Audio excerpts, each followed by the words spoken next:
G'day and welcome to the Fred Paul Show.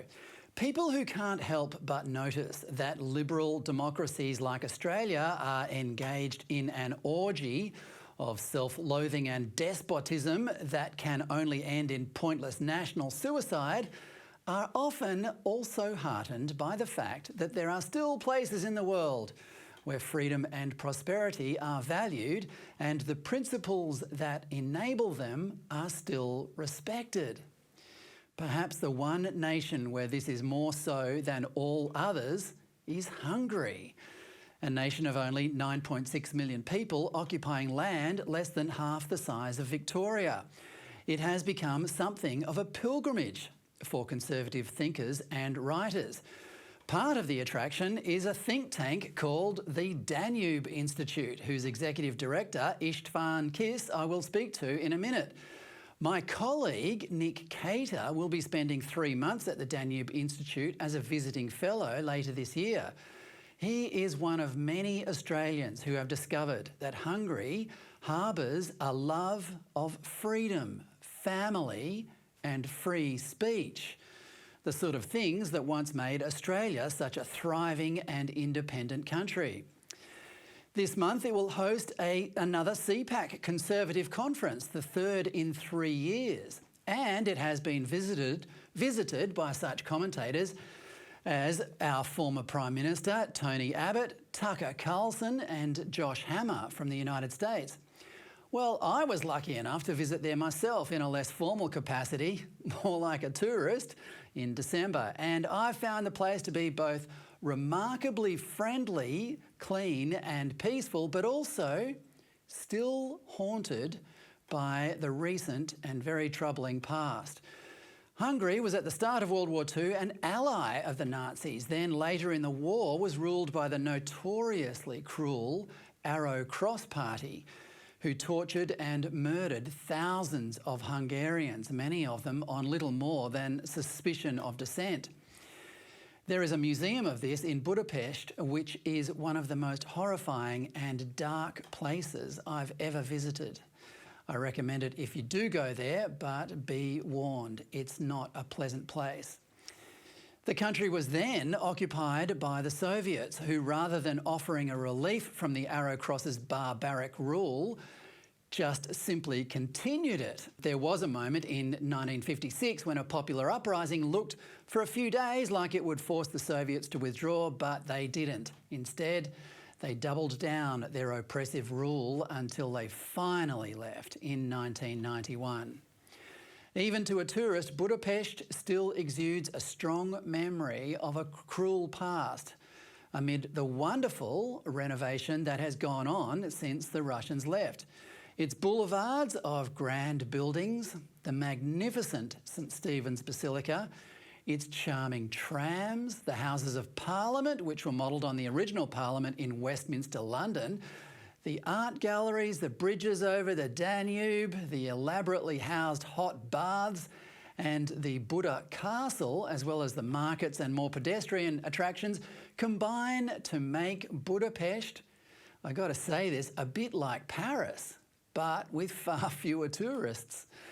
A visit will restore your faith in European culture and tradition, even as Western Europe is being destroyed by an invasion of violent and hostile so-called refugees. Well, let's bring in Danube Institute Executive Director István Kiss to elaborate on how Hungary became such a beacon of freedom in Central Europe. István, welcome. Thank you for having me, Fred, and also thank you for a very nice introduction to Hungary. Oh, well, thank you for the pleasant time I spent there briefly in December. Now, having spent only a short time in your country, István, I can only say, and it's based on the superficial observations of a tourist, that Hungary's phenomenal passion for freedom and prosperity are mostly a hangover of the cruelty and oppression that the nation has endured since World War II. But is there more to it than that? I believe that plays a very important role. So Hungary has suffered a lot. Unlike some parts of Western Europe or most of the Anglosphere, Hungary has been occupied in most of the past 500 years, basically. So kind of our fight for freedom has been embedded in the Hungarian culture. And what you would see as kind of a freedom of speech and also of freedom of ideas, I think, is coming that we only quite recently regained our independence. So after the fall of communism, it's still a new thing for us to be free, and we wouldn't like to sacrifice that freedom quite easily. And, you know, if we think about some of the vogue things which are happening in some parts of Western Europe or the Western world, Hungary, we like to think in Hungary that we are kind of partly vaccinated against it. Because of communism. So we saw some of these policies being implemented by the state during communism, and we kind of recognize the dangers when we see them happening in the United States or the United Kingdom, or sadly perhaps sometimes even here in Australia as well. Hopefully it's kind of a long-term vaccination like the polio and not a short-term one like the COVID vaccination. But I think it does give us some form of resistance towards these ideas. And I think it's crucial, but also I think our kind of conservative movement have learned during that occupation period on how to stick together, how to preserve conservative values. And we have been fighting to preserve them ever since. Well, so, can I interrupt you there? Because there's one very shining example of that, and that is the tax structure in Hungary, which absolutely positively encourages people to get married and have families, not just small families, but quite large ones. Can you explain to the viewers how that works? Yes, I will try, but it's a very complex program, so I will not have time to go into every detail of it. But I think the kind of underlining theory behind it is what is interesting, because we kind of rejected the notion that you cannot do anything about your demography. So I think a lot of Western European countries think that demographies are low, birth rates are low, we cannot really do anything about it, so we need migration.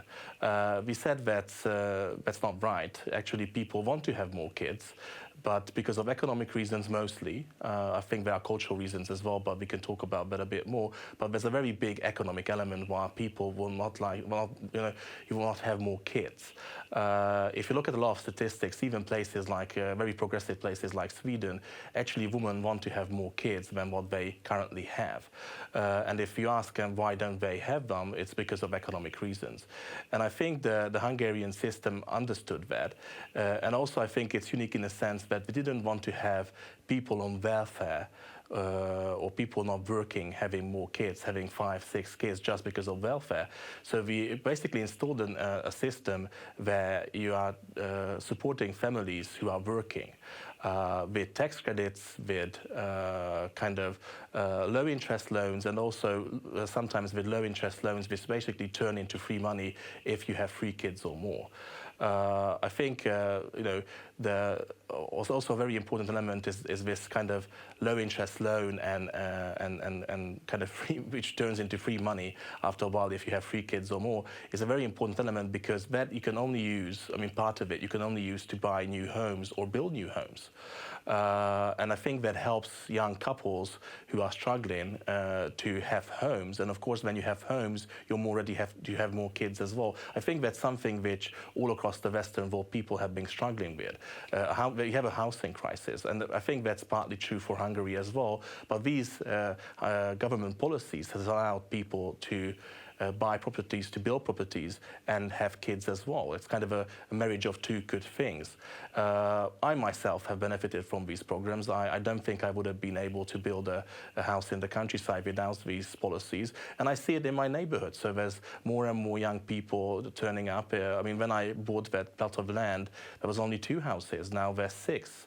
And all of them are full of kids and, newly married parents. So Istvan, it sounds like the Australia I grew up in. I grew up in, as most of my viewers did, in neighbourhoods of new houses, all occupied by families with at least 3 children in them, and all the kids played together, and all the adults became friends. Now, that is the sort of culture and society that built Australia, and it's obviously being officially recognised in Hungary that this is an important phenomenon to encourage, to ensure that the country and its culture and its prosperity continue. Now, I'd argue that in Australia, that has slipped from the view of the people who are ruling us. But can you just elaborate on how important or how much the government recognises the importance of strong families to maintain a strong culture? Well, I think there's a very telling number that the Hungarian government now spends about 5% of its GDP on the family protection programs. That's a huge amount of money, and it's the highest in the OECD by far. Can you just elaborate what the family protection programs are? What are they?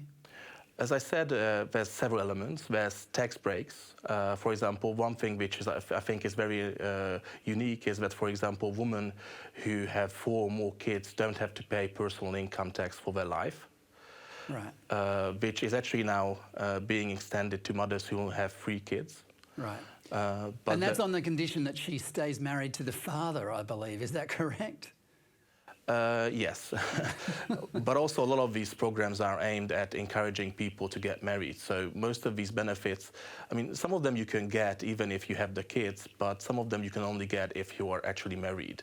And it's important that it's actually being married and not being in a civil partnership or a civil union. It has to be marriage. And it seems to be working because actually marriage rates doubled and divorce rates went down by almost half. So yes, I think that kind of very crucial element that being married is part of these programs is very important because we can see that it's people are happier who are married, and also the kids who are growing up in married households are also happier and doing much better in schools.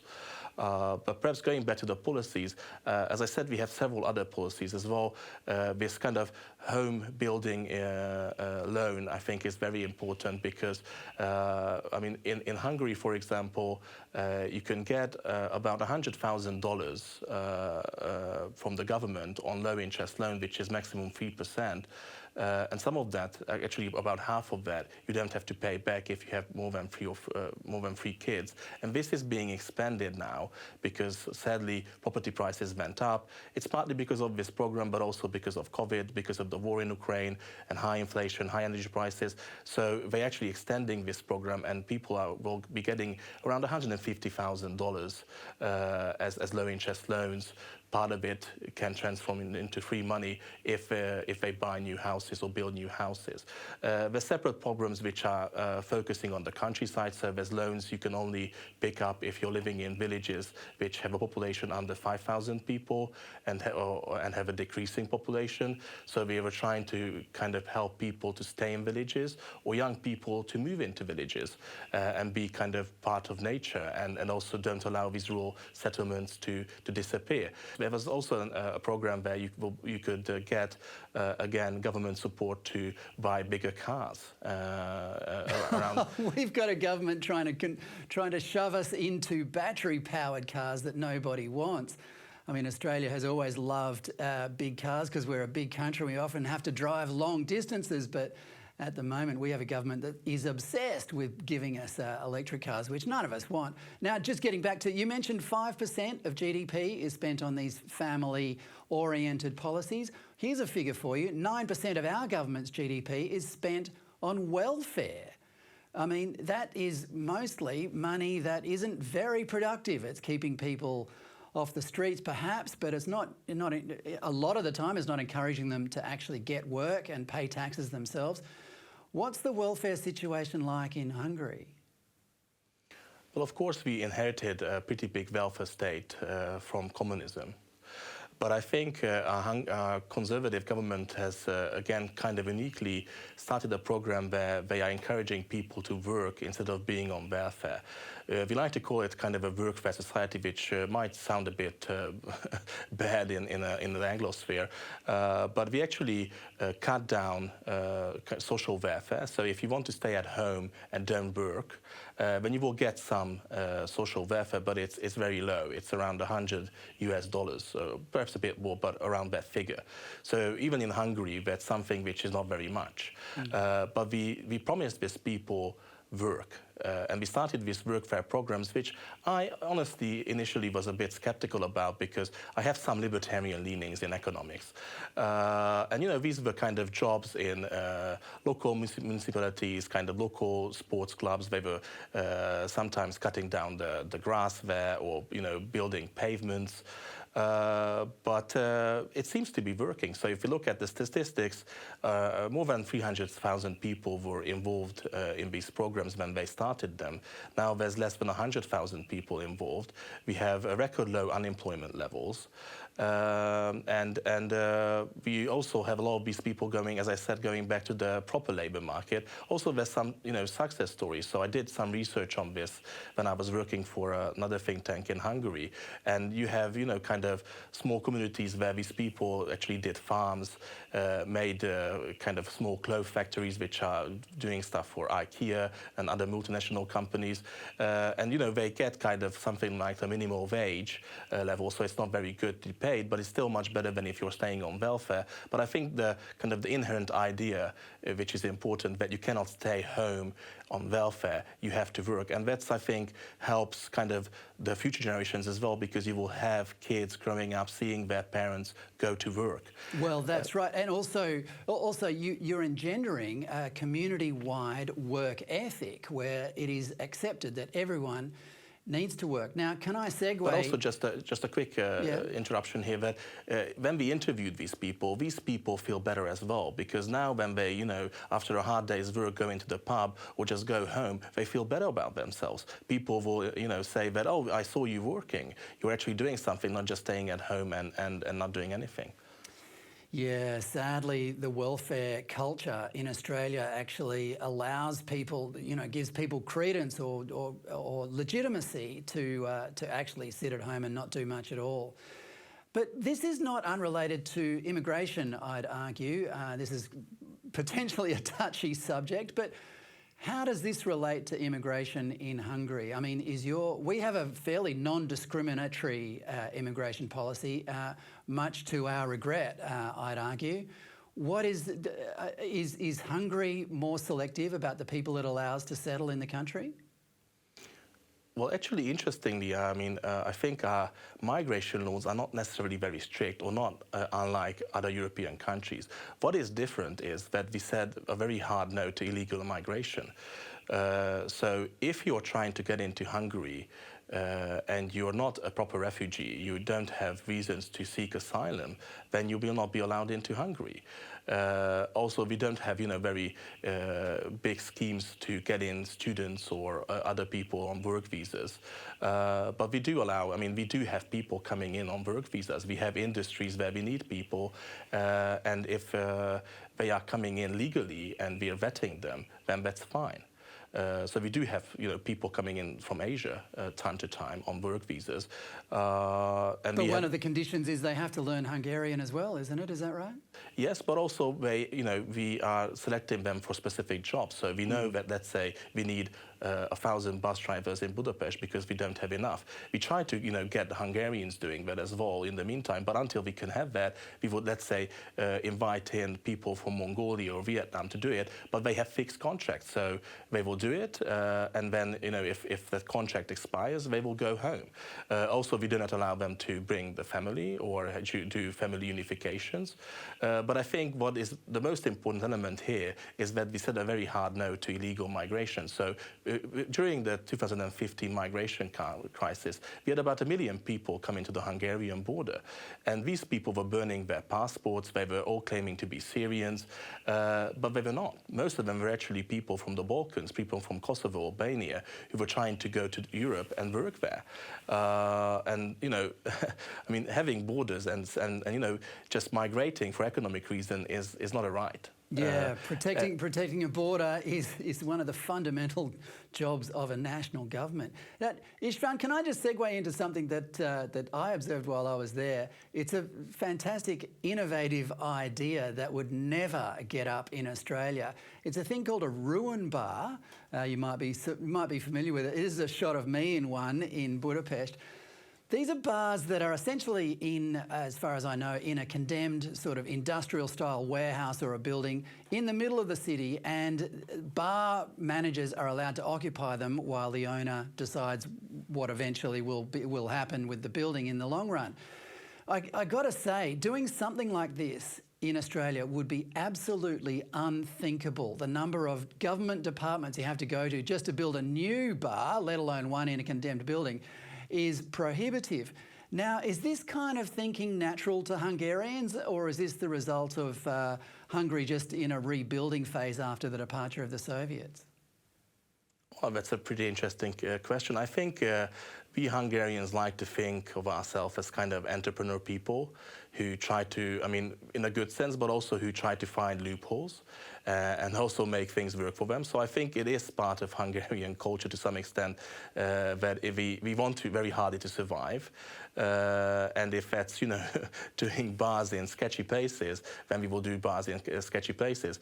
But I mean, this has been part of my history, sadly. So we had 500 years of prosperity, very nice things as the Hungarian kingdom. And then afterwards, sadly, 500 years of occupation from the Ottomans, the Austrians and the Russians.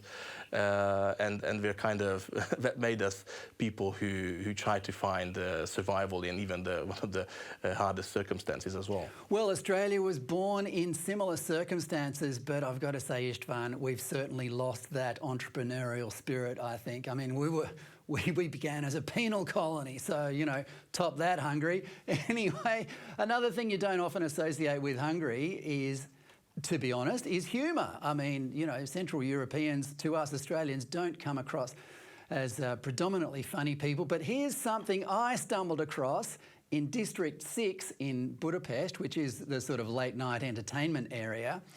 This is a sign that depicts a comical illustration of someone urinating on the street, and the sign warns that anybody doing so will wind up on YouTube. Now, again, Istvan, Australians like to think of themselves as pretty funny people, but our government would never be that funny or flippant.